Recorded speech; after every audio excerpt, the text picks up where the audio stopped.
Good morning, everyone, and welcome to our webinar. I'm Jane Stoakes, a director with Kroll's Compliance Consulting practice, and together with my colleague Amelie Snape, a fellow director at Kroll, we're going to talk through the changing landscape of UK regulation in respect to ESG. As background, it's estimated that global assets under management in ESG-orientated funds are expected to increase to $34 trillion by 2026. So there is clearly demand for investments with a positive environmental or social impact. The FCA's research shows that over 80% of consumers want their money to do good, as well as deliver a return.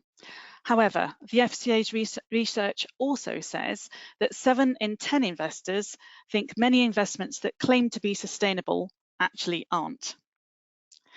The FCA is concerned that some firms may be making misleading or exaggerated sustainability-related claims about their investment products.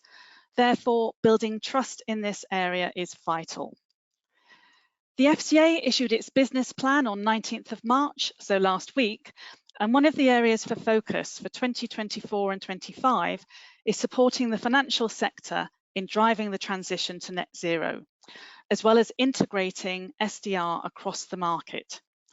It will also continue to expand the regime, starting with portfolio management in 2024.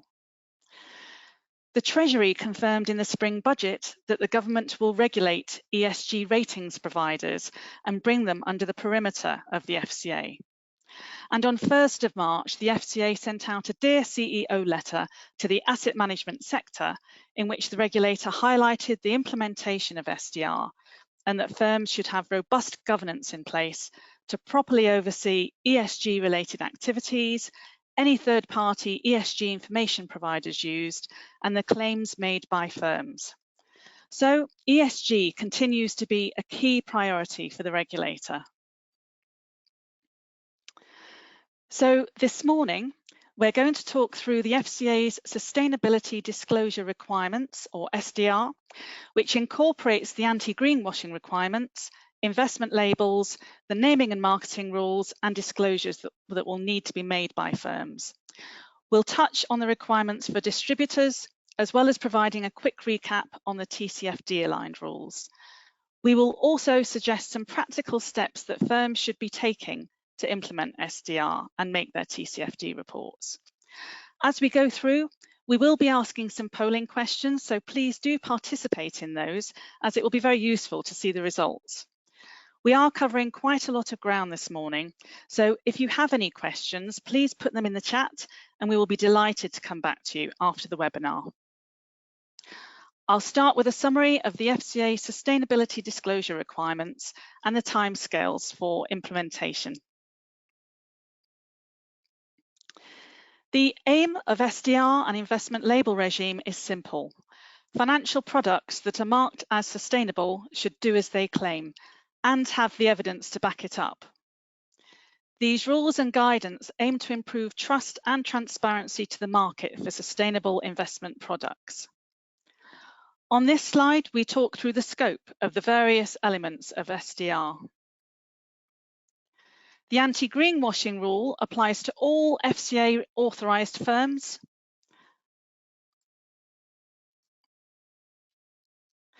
to reinforce that they should have the evidence to back it up, and to reinforce that any claims they make must be fair, clear and not misleading. The FCA is consulting on anti-greenwashing guidance as well. All FCA regulated firms will need to pay attention to and comply with the anti-greenwashing rules and guidance. Apart from the anti-greenwashing rule, all other elements of SDR apply to FCA regulated asset managers managing UK domiciled funds. The FCA continues to work with the Treasury on their approach to overseas funds, as the regulator wants a level playing field.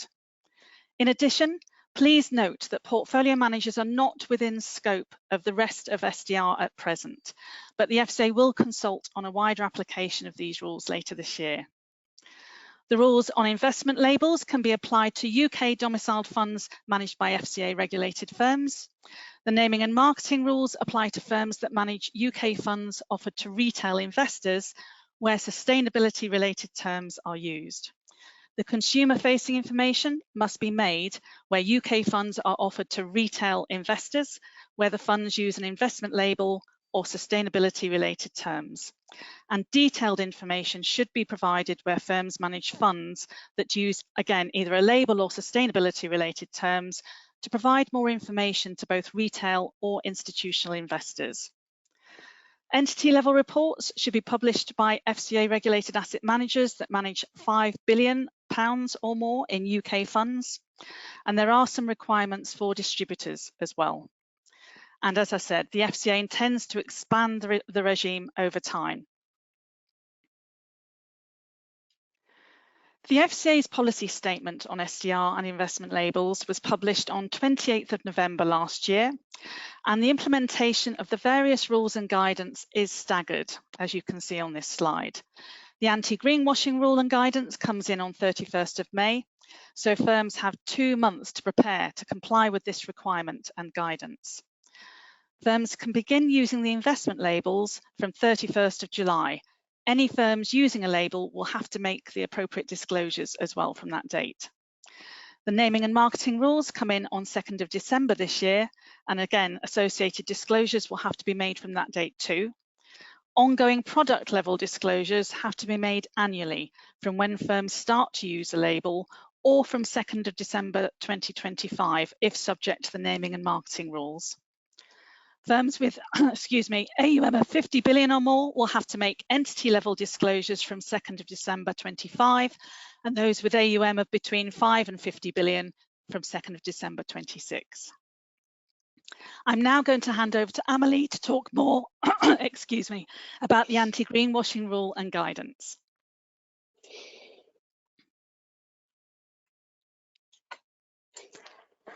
Thanks, Jane. We'll start this section with a quick poll. So, have you started to prepare to comply with the anti-greenwashing rule? And we'll just let those results filter through.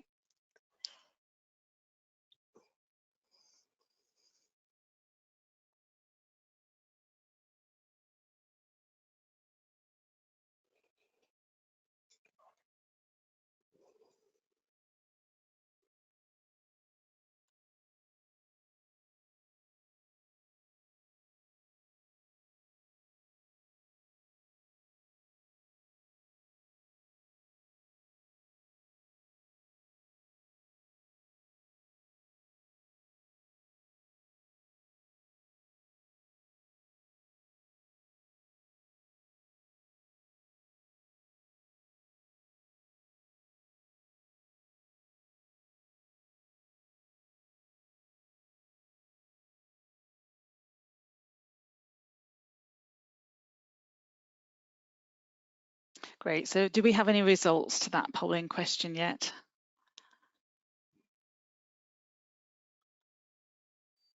Okay, that's great, thank you. So 60% of our audience have started to prepare to comply with the anti-greenwashing rule, 40% not. Thank you. Okay, back to you, Amelie.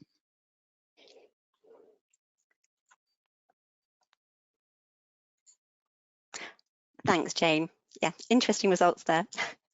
So the anti-greenwashing rule is set out under the naming and marketing rules in Chapter 4 of the ESG sourcebook.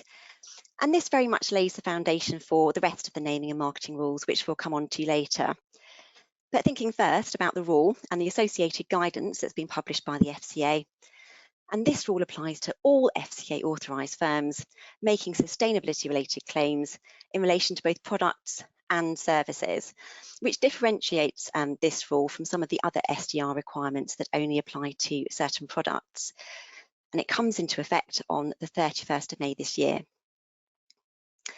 So this applies to firms whether they are carrying out in-scope sustainability business or not, and it applies where they are communicating with a client in the UK in relation to a product or service, or where they're communicating a financial promotion to a person in the UK. And this includes firms who approve financial promotions for unauthorised firms as well, for communication in the UK. So, for example, if you have a principal appointed representative relationship and you're approving financial promotions for those ARs, then this would be in scope. So firms must ensure that any reference to the sustainability characteristics of a product or service are firstly consistent with the sustainability characteristics of that product or service, and secondly, that they are fair, clear, and not misleading. And sustainability characteristics here refers to environmental and/or social characteristics. So some fairly strong echoes of the COBS 4 fair, clear, and not misleading requirement here, but not just limited to financial promotions and in the very specific context of ESG. So in support of the anti-greenwashing rule, the FCA has, I think, very helpfully published a guidance consultation. We're just waiting for the final version to be published at the moment. So the guidance provides some useful practical examples in contexts where firms are making sustainability-related claims in relation to products and services. So just to have a quick think about what is meant by sustainability-related claim here, it could include claims relating to the environment, climate or climate change, biodiversity and nature, social issues or corporate social responsibility. And some practical examples from the guidance here include a claim that a mortgage product or a savings account is green, inverted commas, that an investment fund or a pension fund is sustainable, that it's delivering positive outcomes for people and planet. So here on the slide, we see what I think have fast become known as the 5 C's in relation to anti-greenwashing. So just to run through these and elaborate on some of the practical points that arise from the guidance, firms should ensure that their sustainability-related claims are correct and capable of being substantiated.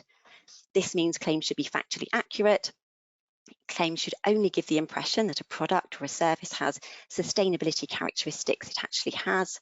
So firms shouldn't be stating or implying features of a product that are not true, and they shouldn't overstate or exaggerate the sustainability or the positive social or positive environmental impact of a product. Claims should be capable of being substantiated at the point in time that they're made.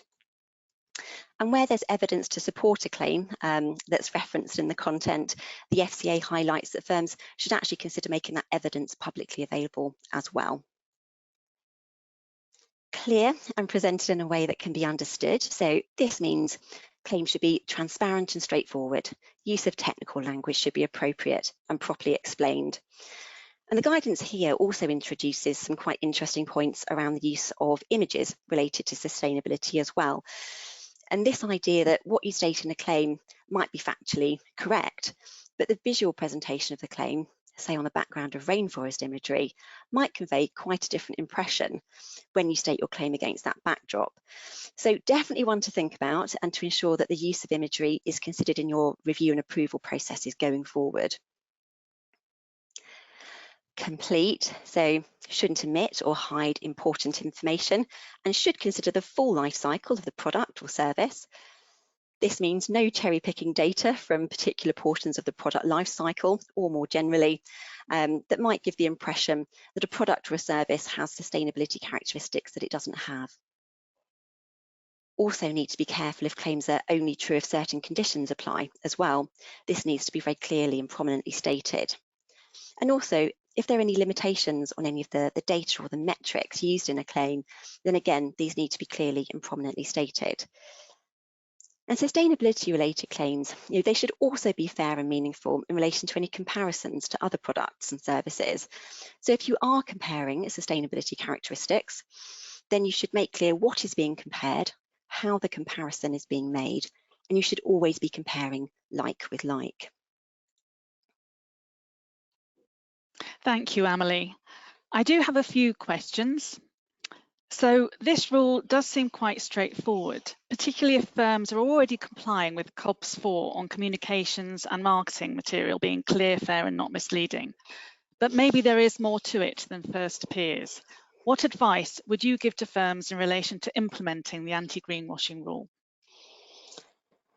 Yeah, so on the face of it, you're right, firms should already be complying with the clear, fair and not misleading rule.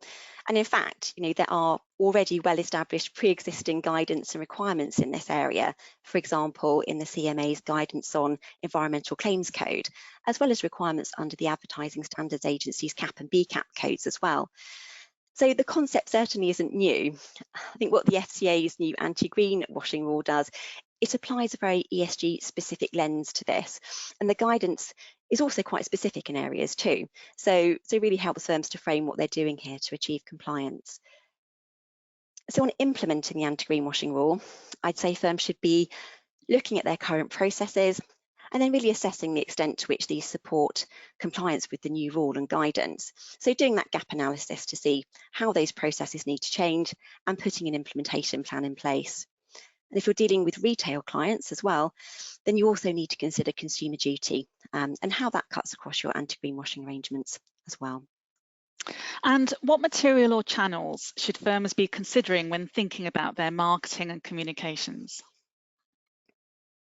So the guidance consultation is quite helpful here. It tells us that sustainability-related references can be present in statements, assertions, strategies, targets, policies, information, and in images as well.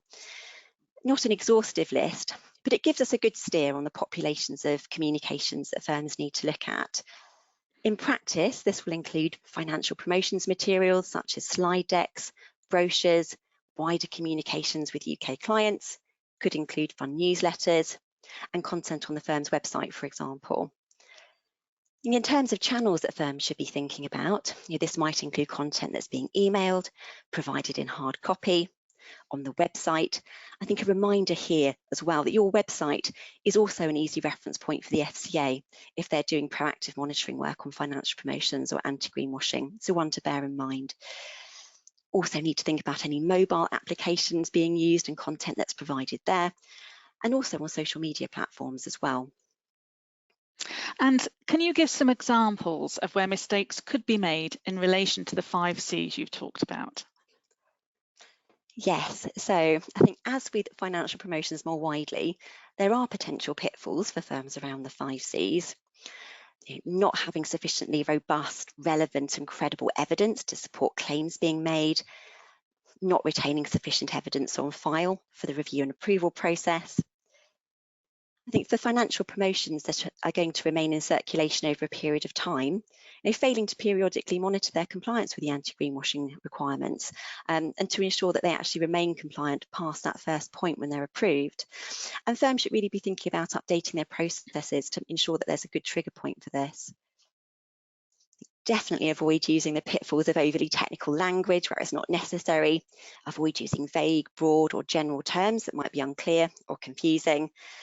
And really consider how sustainability-related imagery impacts the overall message that you're conveying. And what should firms be doing now in preparation to comply with the anti-greenwashing rule by 31st of May? So we've touched on some of these things as we've gone through, but to bring those together into a sort of more practical list, firms should be thinking about their project planning, so identify who in the firm is making sustainability-related claims, work out which products and services are involved, the different populations of clients and prospects, so really thinking about scope and aiming for a really good integrated approach across compliance, investor relations, marketing, any dedicated ESG functions and other relevant teams in the business. Complete that all-important gap analysis of your existing policies, procedures, processes, and set up an implementation plan for any gaps. You might also, at this point, want to think about backtesting some of the sustainability-related claims in your current financial promotions and client comms. So take this opportunity to really try to future-proof your standard materials to some extent. And then the next one would be, I think, very much updating policies and procedures. So thinking about any policies on marketing, client communications. Consider whether you're introducing anti-greenwashing policy, updating your financial promotions checklists, those sorts of things.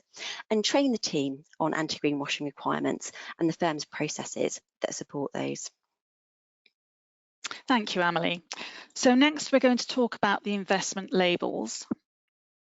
And to start with another polling question, will your firm opt to use one or more of the SDR investment labels?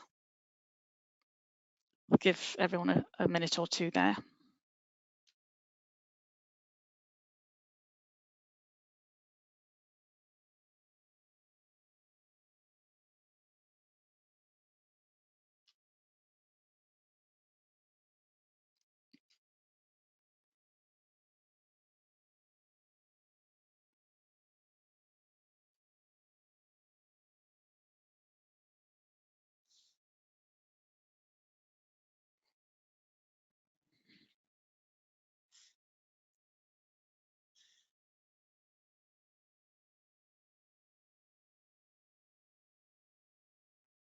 Okay, do we have any results there? Benita, please. 17% say yes, 40% say no, 43% undecided, not sure yet. Okay, that's great, thank you.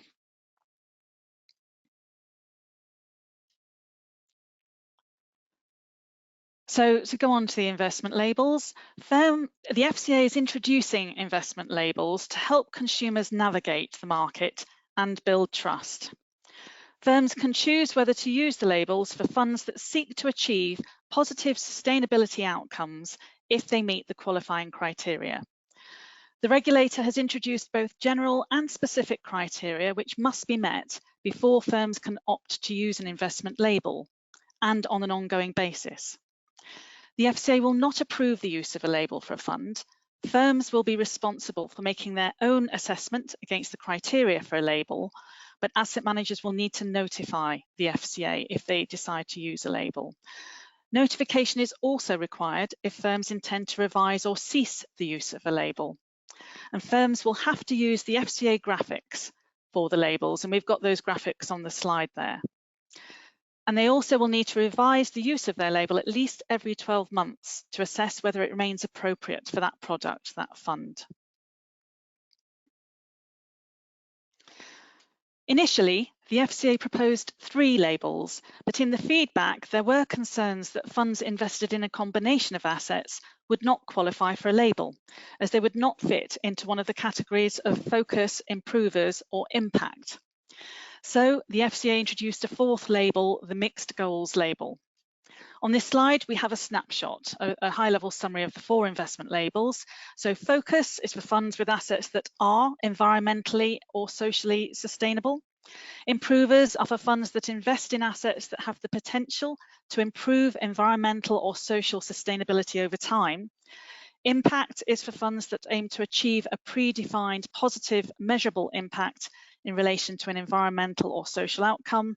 And the mixed goals label is for funds that invest in a combination of the sustainability objectives of the other three labels. And to use an investment label, products must meet the general criteria. The product must have an explicit sustainability objective that aligns with one of the defined labels and is clear, specific, and measurable. The product must have at least 70% of its assets invested in line with its sustainability objective. Any other assets held in the fund must not conflict with that objective. The product must have KPIs that demonstrate the progress made towards achieving that goal, and firms must determine and disclose whether any material negative environmental or social outcomes may arise in following the objective. In addition, firms have to have appropriate and proportionate resources, governance and organisational arrangements, adequate knowledge and understanding of the assets that they invest in, a high standard of due diligence in the selection of any data used, and this includes the selection of third-party ESG data or ratings providers. They must identify the investor stewardship strategy needed to achieve the labelled fund's objective. And practically, this includes the stewardship activities to be undertaken and the outcomes expected. And firms must have an escalation plan, setting out the actions they will take if the assets do not demonstrate sufficient progress against the sustainability objective or KPIs. And where a fund tracks an index, firms must only use an index that has the methodology aligned to the fund's objective and the general and specific criteria that we're going to go through. So that's the general criteria. And in addition to that, a manager must only use a sustainability label if the product meets the specific criteria applicable to that label. So we've set out the key features of the specific criteria for each of the labels on this slide and the next. The focus label is for products that invest at least 70% in assets that actually are environmentally or socially sustainable, determined by a robust evidence-based standard. So what does the FCA mean by a robust evidence-based standard? Well, firms should use a methodology or approach that is applied in a systematic way and that can be used to determine the sustainability characteristics of the product's assets and the ability of those assets to contribute to a positive environmental or social outcome. The methodology may be based on or determined by an authoritative body, perhaps the government or regulator. It could be based on industry practice, or firms can use an in-house developed methodology. The standard must be robust, so it must stand up to scrutiny. It must be evidence-based, can it be substantiated? And firms must obtain or undertake an independent assessment of this standard. And this can be carried out either by a third party, or it can be undertaken by the firm itself, as long as it's independent from the investment process and the individuals undertaking the assessment are appropriately skilled. The Improvers label is for funds that invest 70% in assets that have the potential to improve environmental or social sustainability over time. And again, these are determined by a robust evidence-based standard. Firms must identify the period of time over which the fund or its assets are expected to meet the standard. This must include short and medium-term targets that are proportionate to the investment horizon of that fund or product. And stewardship plays a key role in the Improvers category, as managers' stewardship role should accelerate improvements in environmental or social sustainability.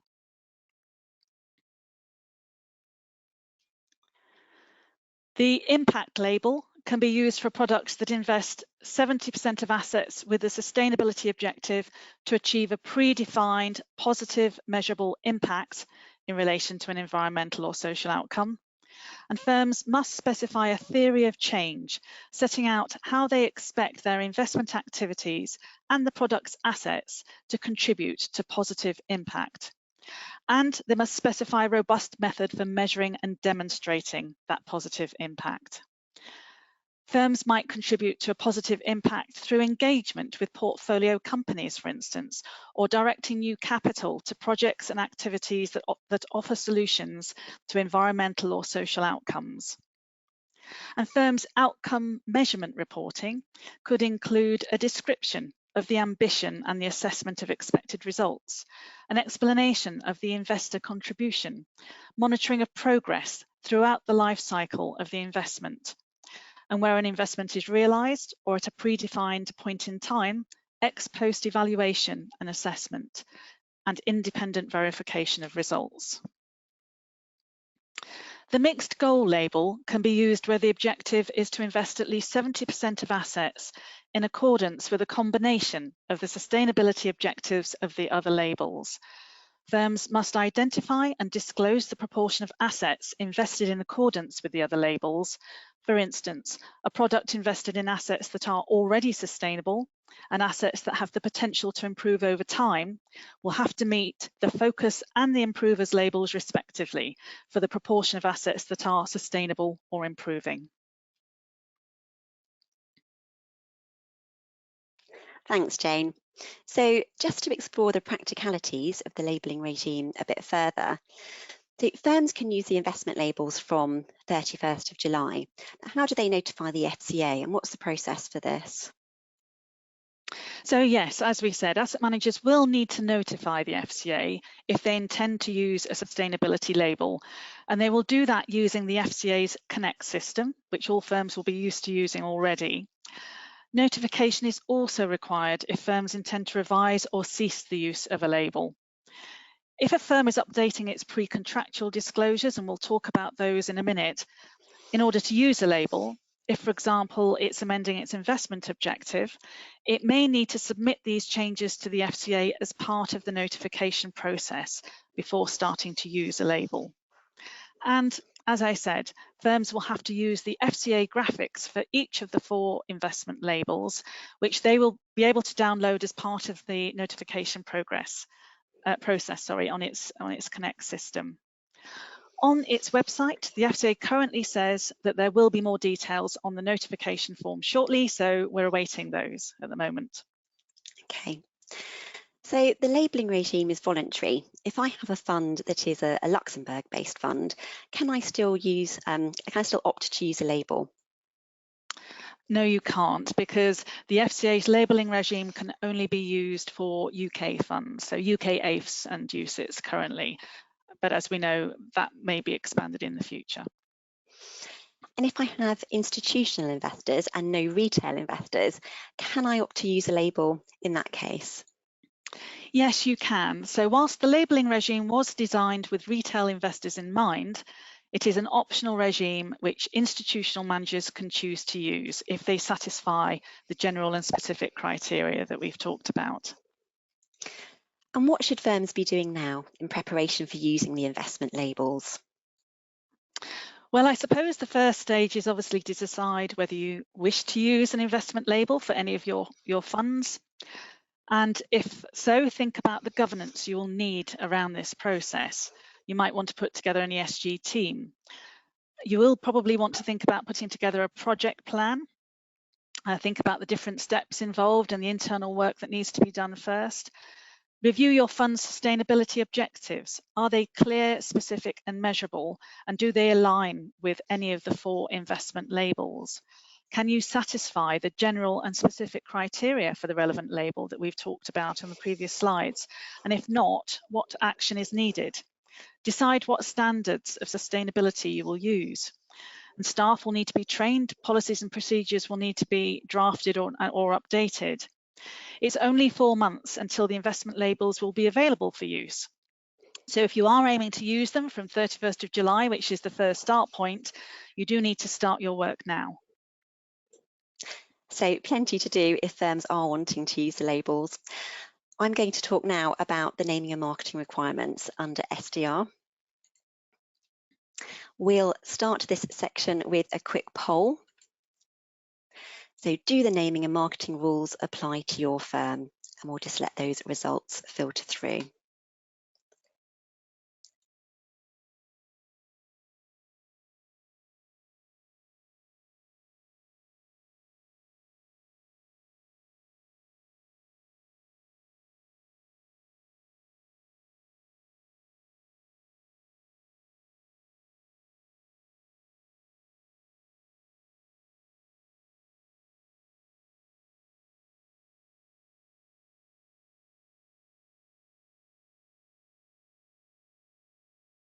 Okay, do we have any results on that polling question, please?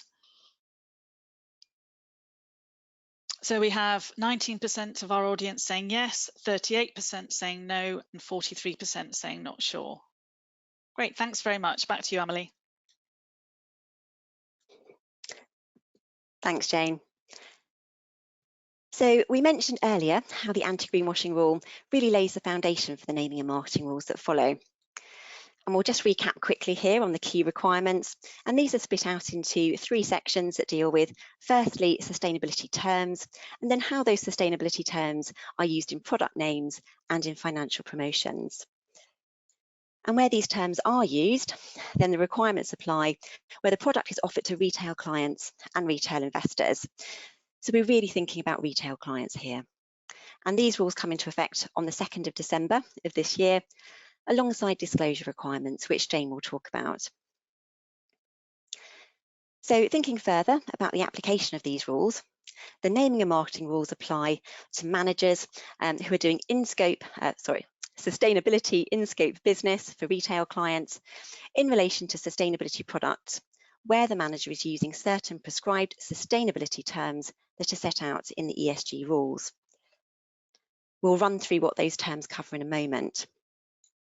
For these purposes, sustainability in scope business includes managing a UK UCITS and managing a UK AIF, and this applies to all sustainability products, including authorised funds and UK unauthorised AIFs, alternative investment funds, that are managed by UK AIFMs. So we mentioned that there's a defined list of sustainability terms that are set out in the ESG rules, and specific rules apply if you want to use these terms in product names or in financial promotions. So these terms are set out here on the slide. A couple of examples. These include ESG, green, responsible. I'll let you read those from the slide. I think just to highlight, importantly, these do also cover any other term which implies to sustainability product has sustainability characteristics. So definitely some care needed around that last point, as it's potentially quite broad. There are scenarios where you can use these terms without being subject to the restrictions. Managers can make short factual statements using these terms where these are not financial promotions. And managers can use these terms to make statements that are not in the context of the sustainability characteristics of a product. And examples of this would include references to financial impact or economic climate. And this is guidance from the FCA. And clearly it's designed to prevent the unintended consequence of firms not being able to use these terms in otherwise acceptable contexts. So that's our list of sustainability terms. So just coming back to the naming and marketing requirements, this then feeds neatly through to the rules on how these terms are used in product names and also in financial promotions. The majority of these applies to firms who do not use an SDR investment label, with a couple of exceptions, as we'll see. So thinking firstly about product names. So to quickly cover off the scenario where you are using an investment label, so one of those 4 labels defined under SDR, which Jane talked through. In those cases, then you are allowed to use these terms in the product name, as long as you don't use the term impact in the name of anything other than an impact labelled fund, just to avoid confusion for investors and clients. If you're not using a label, then you can still use these terms, but there are requirements that apply and specific disclosure obligations that are triggered and need to be complied with. If you do want to use one of these terms in the name of a product, then firstly, the product must actually have sustainability characteristics, and secondly, the name you choose must accurately reflect those characteristics. If you're not using a label, then there are a couple of these terms that you're still not allowed to use, irrespective of the rest of the requirements that apply. So if you're not using a label, then you're not allowed to use the terms sustainable, sustainability, impact, or any variation on those terms in your product name. These terms are very much reserved for products using the SDR investment labels. If you are using these terms in the name of one of your products, then you will also be subject to prescribed disclosure requirements under the ESG rules, and Jane will talk through those shortly. As we've mentioned, there are also rules on the use of these terms in financial promotions, so we're thinking here about your marketing materials. If a manager communicates a financial promotion to a retail client in the UK, where this relates to a sustainability product, then the promotion must be consistent with, firstly, the sustainability label, if it's using one, and secondly, with any applicable disclosures. So the content of the promotion needs to be consistent with what you're saying in those relevant disclosures.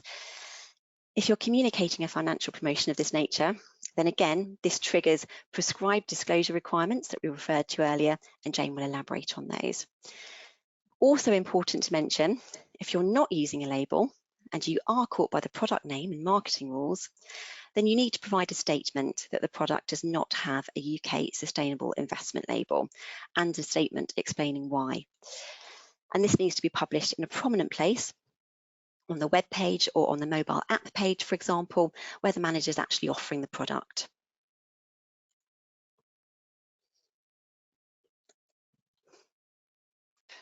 Thank you, Amelie. So to explore how the naming and marketing rules apply in a practical sense, do the rules apply if we have a UK domiciled fund offered to institutional investors?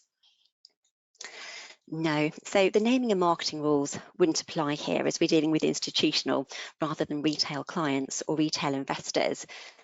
I think where you might need to be careful in practice is where you have a UK domiciled fund that's predominantly marketed to institutional investors, but where you might have a small handful of investors being marketed to or investing in their capacity as sophisticated investors, for example.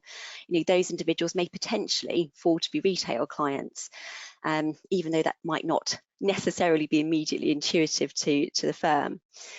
And of course, that has wider implications for how the firm approaches its financial promotions more broadly, as well as potentially to how the consumer duty applies across the business as well. I think firms should really be thinking about how the SDR, financial promotions regime, and the consumer duty touch points in its business are really integrated across its policies and processes. And what is meant by a product must have sustainability characteristics? So just to revisit what the term sustainability characteristics means here. So this refers to environmental or social characteristics, just to set the scene. And this crops up in the naming and marketing rules on product names. So where firms are not using the investment labels, but they are using the sustainability terms in their product name, in those cases, the product must actually have sustainability characteristics and a name that reflects those. And the FCA has provided guidance on this, which is that firstly, the sustainability characteristics should be material to the product. And secondly, the FCA considers the example of 70% of assets having sustainability characteristics in this context. Now, this is a guidance provision within the ESG sourcebook, it's not a rule, but it's clearly quite a specific example. And it's also, of course, consistent with the percentages that are used in the SDR investment labelling regime as well. If we manage a Cayman domiciled fund that is offered to retail investors, do we have to comply with the naming and marketing rules, Amelie? So if we're thinking about overseas domiciled funds, then sort of going back to the application of the rules to sustainability in scope business, and we can see that we're limited here to thinking about UK domiciled funds, including UK UCITS and UK unauthorised AIFs, for example. You could argue that this creates a somewhat unlevel playing field for overseas funds being offered to retail investors in the UK, who aren't subject to the same degree of ESG scrutiny. Doesn't necessarily make it easy for retail clients to compare the products they might think are sustainable. And as you mentioned earlier, it's certainly a discrepancy that the FCA has taken note of and something that it's working on with Treasury in relation to the overseas funds regime. It's not a complete get out of jail free card though for overseas funds being offered to retail investors in the UK, as they would still need to comply with the anti-greenwashing rule. Thank you, Amelie. So I'm now going to talk a bit about disclosures. If firms are using an investment label or they're using sustainability related terms, they must make certain disclosures. We'll talk through the different types of disclosures on the next few slides. And some elements of the disclosures only apply to firms that use investment labels. And we've marked those up with an L where that's relevant. Others apply to firms that use labels and those subject to naming and marketing rules as well. So to start with consumer-facing disclosures. Consumer-facing disclosures should provide retail investors with better information on key sustainability characteristics of funds in a simple, accessible, user-friendly way to help them assess whether these funds meet their needs and preferences. So consumer-facing disclosures must be made by managers of funds offered to retail investors or clients that use a label or sustainability-related terms in their naming and marketing.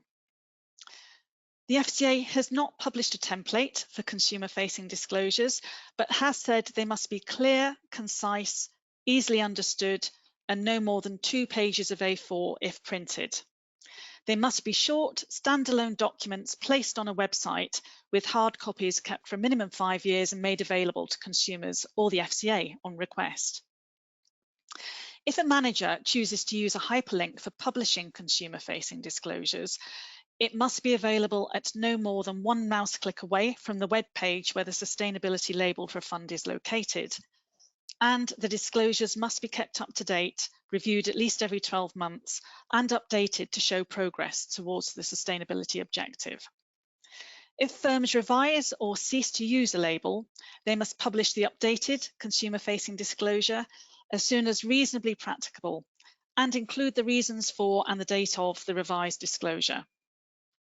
So the FCA sets out what the consumer-facing disclosures should contain, which in summary is the naming and identification information for both the manager and the product, the fund, the sustainability label, along with a descriptor as prescribed by the FCA, or a statement clarifying that there is no label and why, a summary of the manager's investment policy and strategy in relation to the fund's sustainability characteristics, including the sustainability objective for labelled funds, but using plain English, a summary of the relevant metrics used in relation to the product, as well as any relevant contextual information, and details where a retail client can access the relevant pre-contractual disclosures and any other relevant information.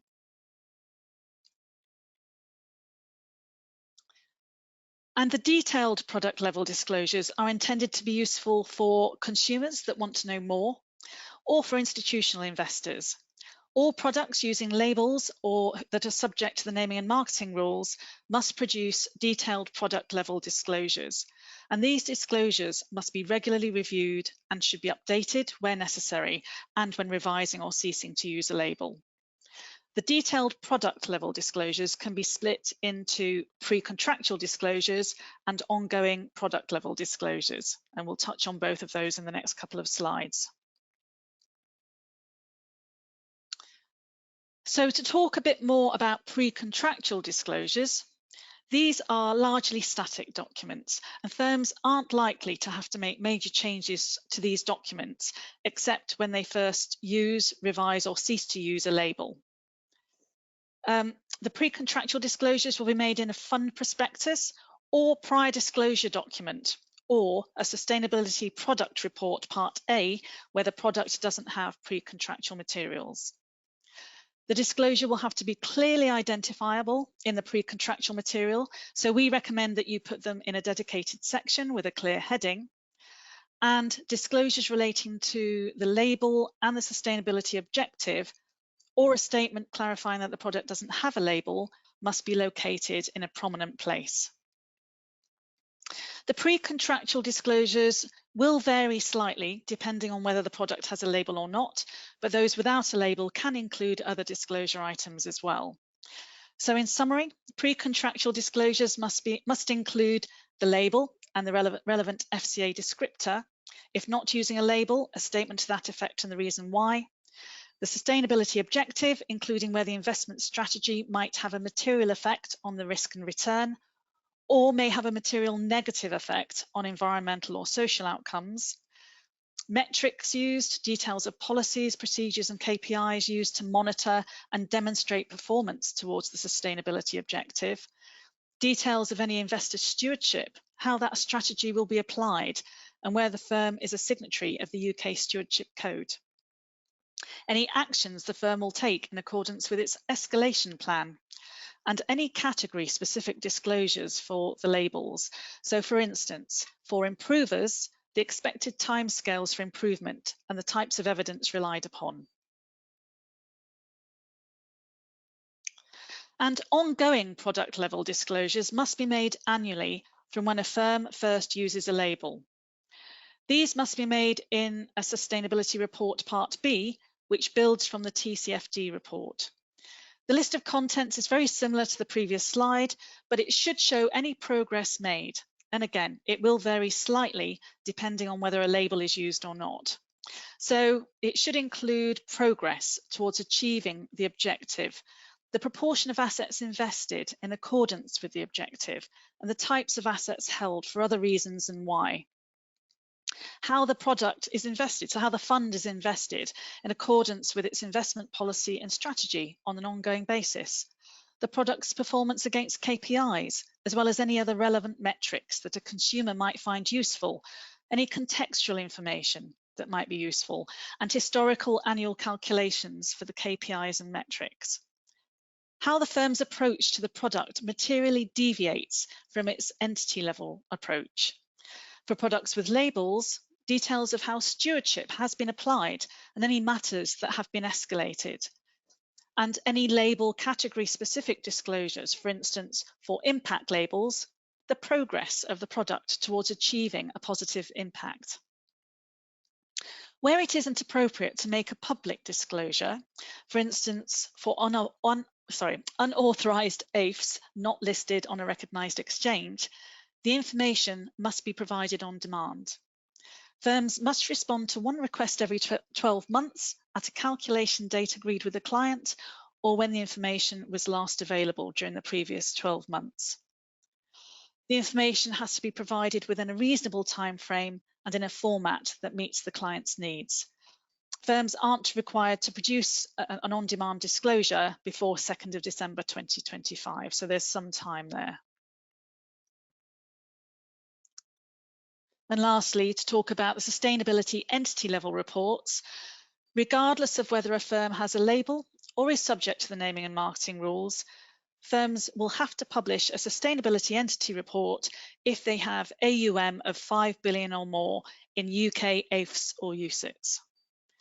The sustainability risks and opportunities should cover environmental and social issues, not just those related to climate. And the entity level reports required under SDR should incorporate the TCFD's 4 pillars of governance, strategy, risk management, and metrics and targets, and also a compliance statement by senior management. This report, as I said, builds on the TCFD report, which Amelie is going to speak about in a minute, so I won't go into too much detail here. The sustainability entity level reports have to be made from 2nd of December 2025 for firms with AUM of £50 billion or more, or 2nd of December 2026 if AUM is more than 5 billion relating to UK funds.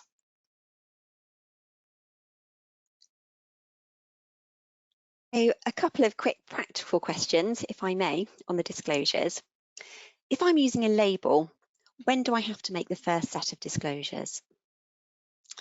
If you're using a label, the accompanying disclosures have to be made from the date the label is first used. So that could be from 31st of July or later.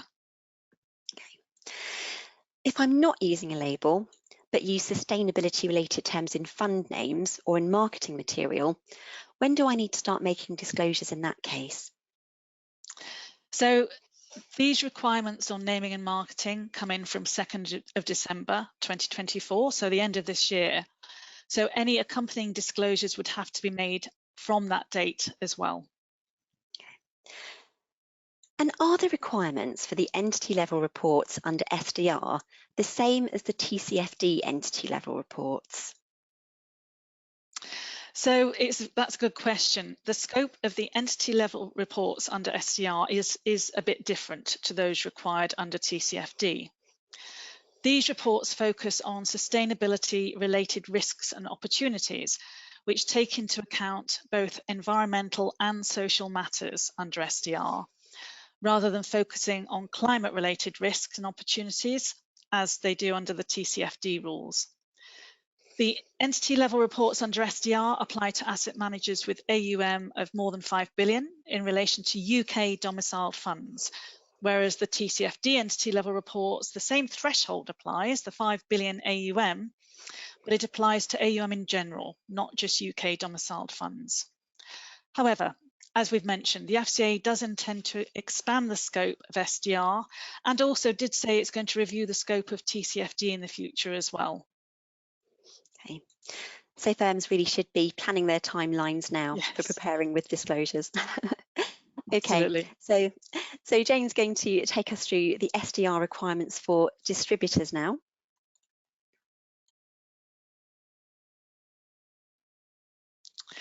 So distributors play a key role in communicating sustainability information to retail investors. These distributors could also be advisors, they could be platforms as well. Distributors are required to communicate a label and consumer-facing disclosures for both labelled and unlabelled funds to retail investors. Distributors must also ensure that labels and disclosures are kept up to date in accordance with any changes that are made by the manager to their products. Distributors and advisors are also subject to the anti-greenwashing rule. Remember, the anti-greenwashing applies to all FCA regulated firms. So they must make sure that any sustainability related claims comply with that rule. And they must also provide a notice on overseas products to clarify that they are not subject to the UK SDR and labelling regime. This has to be placed in a prominent place on a firm's website, along with a hyperlink to the relevant FCA webpage, setting out further information for retail investors. And as we've said a couple of times, the FCA continues to work with the Treasury on the approach to overseas funds, but that's the requirement at present. So just thinking about practical process here, when does a distributor need to start providing access to disclosures? As soon as practicable after firms produce the labels and disclosures. So distributors have to produce a notice about the overseas funds by 2nd of December 2024, but as soon as they are giving access to data about funds that have labels, the disclosures have to be made. Okay. And what advice would you give to managers and distributors to prepare for this regime? So managers should review their use of distributors and of course think about the information needs of those distributors. Distributors should be informed about sustainability products offered by managers, and they need to understand those products' objectives and their characteristics. Managers should make sure that the communication channels with distributors are efficient and that distributors have access to up-to-date information on investment labels and disclosures. There is an ongoing obligation to make sure that the target market is appropriate under the product governance rules, which of course applies for sustainability-related products as well. So managers will need to make sure that distributors are aware of sustainability-related overseas funds as well, so that they can be making the required notice that we mentioned. Some good practical steps there for manager-distributor arrangements. So I'm going to talk about TCFD reporting briefly now. So a very quick reminder on TCFD reporting, which is set out in Chapter 2 of the ESG sourcebook. This applies to asset managers, including portfolio managers and owners with AUM of 5 billion or more on a 3-year rolling basis. There's no restriction on the domicile of funds or types of investors here, and the first reporting is due by the 30th of June this year for those firms with AUM of 5 billion or more, but under 50 billion. So those with 50 billion or more started disclosing in June of last year. We're expecting feedback on these earlier disclosures from the FCA at some point, so that should have some useful read across for all firms that are subject to these disclosures. So the TCFD disclosures are split out into entity and product level reports. And in terms of the TCFD entity level disclosures, these need to explain how the firm takes climate-related risks and opportunities into account in its management or administration of assets on behalf of clients and consumers. And this really sets out the entity level approach to all assets managed by the firm. It must be consistent with the TCFD's recommendations. So what does this mean in practice? The core elements of the TCFD's recommended climate-related financial disclosures are based on 4 pillars. So we've got governance, so disclosing the organisation's governance around climate-related risks and opportunities. Strategy, disclosing the actual and potential impacts of climate-related risks and opportunities on the organisation's business, its strategy, its financial planning. Risk management, so disclosing how the organisation identifies, assesses and manages climate-related risks.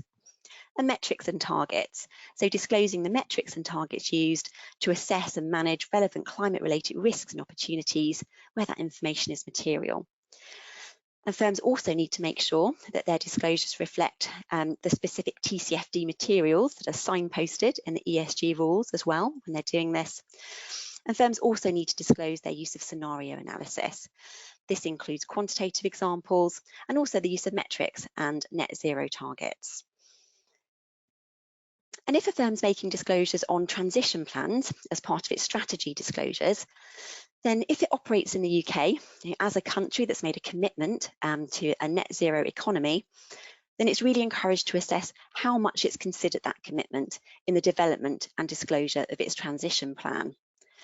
Or if it hasn't considered that net zero commitment, then explain why it hasn't done so. And each FCA regulated firm also needs to provide a compliance statement, which confirms that the disclosures in its report meet the FCA's requirements. And this needs to be signed by a member of the firm's senior management. So moving on to the TCFD product and portfolio level disclosures. So these can be split out into TCFD reports that are publicly disclosed and TCFD reports that are produced for clients on demand. And the content of these reports includes core metrics that centre around different categories of greenhouse gas emissions and carbon measures, information on assumptions and proxies that have been used, historical annual calculations of core metrics, disclosures on governance, strategy, and risk management under the TCFD's recommendations. So where these materially deviate from the firm's overarching approach that is set out in the entity level report.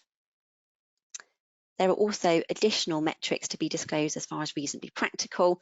These include climate value at risk and climate warming scenario measures. And firms can disclose other metrics as well, where they deem these to be decision useful, provided that the methodology is clearly explained and provided that they're not presented more prominently than the core metrics. Product level disclosures also need to provide information on scenario analysis, including a qualitative summary of how climate change is likely to impact the underlying assets in 3 different scenarios. So we have orderly transition, disorderly transition, and hothouse world scenarios. So looking briefly at on-demand TCFD product reports. So in the context of some client relationships, the FCA does recognise that public disclosures aren't always appropriate. For example, where we've got discretionary portfolio management services that are being provided to individuals or institutional investors. In these scenarios, an eligible client can request a product level climate disclosure at a single reference point that's consistent with the public disclosures, or at a date that's mutually agreed between the client and the firm. And an eligible client here is one who needs that on-demand information to satisfy its own climate-related financial disclosure obligations. And the content for these would again cover what we've mentioned above. And we'll finish on TCFD with our last poll.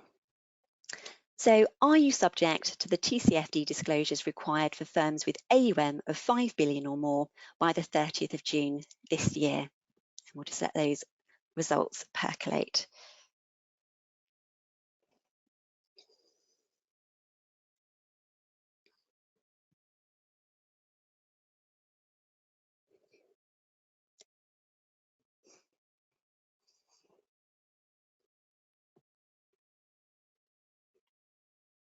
Okay, thanks. Do we have a result for that polling question, please? 27% are subject to TCFD disclosures, 73% are not. Okay, thanks very much, everyone. So thanks, Amelie. I'd just like to ask a couple of questions on the TCFD reporting. What should a firm do if it can't obtain all the information required to make its first TCFD report? Yeah, so in this scenario, the use of proxy data and assumptions is possible, but obviously needs to be used with care. So where data gaps are so severe that making disclosures using proxy data would actually be misleading, then obviously proxy shouldn't be used in those situations. I think instead, firms will need to provide an explanation of why disclosures haven't been made, and also set out the steps that they'll take to address those issues in the future as well. In this context, I think firms should very much be thinking about including explanations, assumptions, contextual information, and any limitations on the methodologies that they've used as well. And if a firm has not set a target, does it need to say anything about that on its report or disclosures? Yes, it does. So if a firm hasn't set a target, then this needs to be disclosed in its TCFD entity report, along with an explanation as to why. And how should a firm provide its entity level and product level reports? So these should be provided in a prominent place on the firm's website, so in a way that makes it easy for readers to locate and access them. And if an overseas parent company has posted a group TCFD report, can an FCA regulated firm cross-reference to that? Yes, there is flexibility to report on a group basis. In practice, this means that firms can cross-refer to the disclosures that are made by the group or by an affiliate member of the group. And if firms do choose to do this, then they need to clearly signpost the relevant disclosures and also ensure that those disclosures reflect its own approach to climate-related matters as well, and also that they set out any material deviations where that's relevant. I think also important to remember, though, in this scenario, that firms do still retain full responsibility for any cross-reference disclosures in their TCFD entity report, so just one to bear in mind. Okay, thanks very much, Amelie. So to finish, there's a lot to be done, but what should firms be doing now? Firstly, we'd suggest that you establish your ESG team and the governance arrangements needed for implementation of SDR. You may need to put together a project plan for implementing SDR. There are various elements of SDR that the anti-greenwashing will apply to everybody, but there are other elements that may or may not apply. As we've said, all FCA regulated firms will have to comply with the anti-greenwashing rule by 31st of May, and that's just over 2 months' time. Therefore, you should be reviewing your products and services. You should also review websites, brochures, pitch books, any marketing material to review what is said, any images used that could suggest a sustainable or green investment, and to assess, of course, whether it's correct, complete, can be substantiated, it's clear, it's meaningful in relation to any comparisons made, and it is not in any way misleading or contradictory. You should then be addressing any issues that you find as part of your review to make sure you comply with the anti-greenwashing rule by 31st of May. You also need to review your funds and decide whether to use one of the 4 investment labels. So some of our audience have already made that decision, but it sounds like quite a few of our audience are still coming to that decision, still trying to decide. So you'll need to make sure that you can comply with the general and specific criteria before notifying the FCA that you wish to actually use a label. Firms can use the labels from 31st of July, as we've said. So we'd suggest that process starts now if you wish to apply the labels from the first opportunity. However, the 31st of July is not a deadline, and you can choose to apply labels to your funds from that date onwards. If you offer funds to retail investors, you will need to make sure that you comply with the naming and marketing rules. If you use investment labels or are subject to the naming and marketing rules, you'll need to be making disclosures. So you need to be familiarising yourself with the requirements under the disclosure rules. If you are in scope of the TCFD aligned rules and are making your first round of TCFD entity and product reports by 30th of June this year, you need to be preparing those reports now. You have 3 months until those disclosures have to be made. And lastly, you need to update your policies and procedures and train staff to raise awareness of the requirements and the guidance, particularly on anti-greenwashing, as well as the other elements of SDR, the investment labels and TCFD. So thank you very much for joining us. We hope that you have found our webinar useful. Please do feel free to reach out to us with any questions, or if you wish to discuss further any of the topics we've discussed today. We're very happy to advise and support any firms through their implementation of SDR or their TCFD disclosures. Thank you very much.